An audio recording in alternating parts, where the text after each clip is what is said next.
wish to waste the emotional energy necessary to properly chastise the kid and set her straight. Routines and protocols were crumbling. Office discipline was waning as BJC spiraled into a leaderless mess. As a veteran, the veteran, it was important to set an example. "Thanks," she said, and punched the blinking light. "Lacey Stoltz." "Good afternoon, Miss Stoltz. Do you have a moment?" Female, educated, no hint of an accent, mid-40s, give or take 3 years. Lacey always played the voice game. "And to whom do I have the pleasure?" "My name is Margie for now, but I use other ones." Lacey was amused and almost chuckled. "Well, at least you're upfront about it. It normally takes me some time to work through the aliases." Anonymous callers were routine.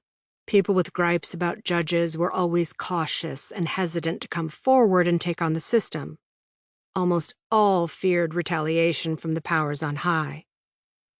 Margie said, "I'd like to talk to you, somewhere private." "My office is private if you'd like." "Oh, no," she snapped, apparently frightened at the thought. "That won't work." "You know the Seiler building next door?"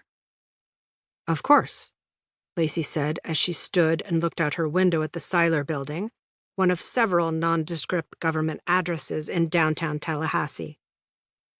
Margie said, "There's a coffee bar on the ground floor. Can we meet there?"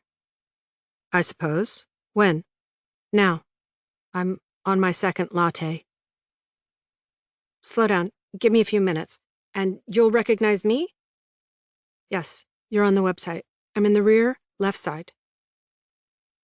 Lacey's office was, indeed, private.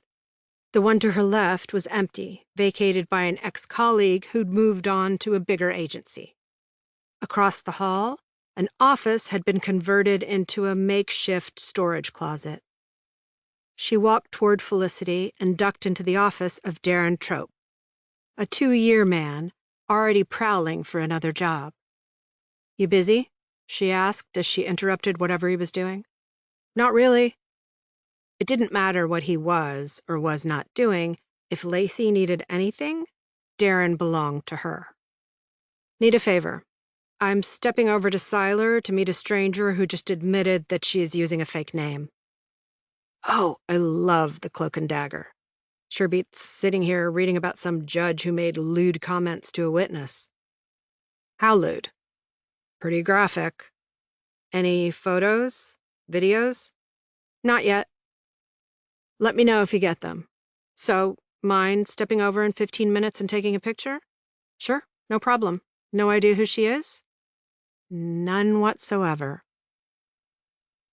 Lacey left the building, took her time walking around the block, enjoyed a moment of cool air, and strolled into the lobby of the Seiler building.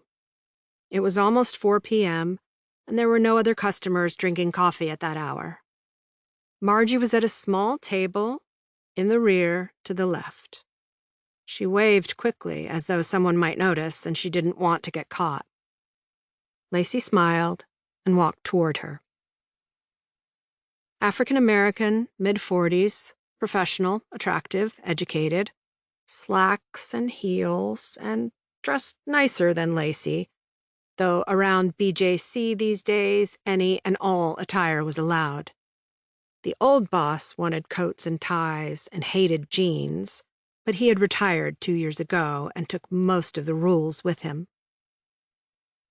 Lacey passed the counter where the barista was loafing with both elbows stuck on the formica, hands cradling her pink phone that had her thoroughly fascinated. She did not look up, never thought about greeting a customer, and Lacey decided to pass on more caffeine anyway. Without standing, Margie stuck out a hand and said, "Nice to meet you. Would you like some coffee?" Lacey smiled, shook her hand, and sat across the square table. "No thanks. And it's Margie, right?" "For now." "Okay, we're off to a bad start. Why are you using an alias?" My story will take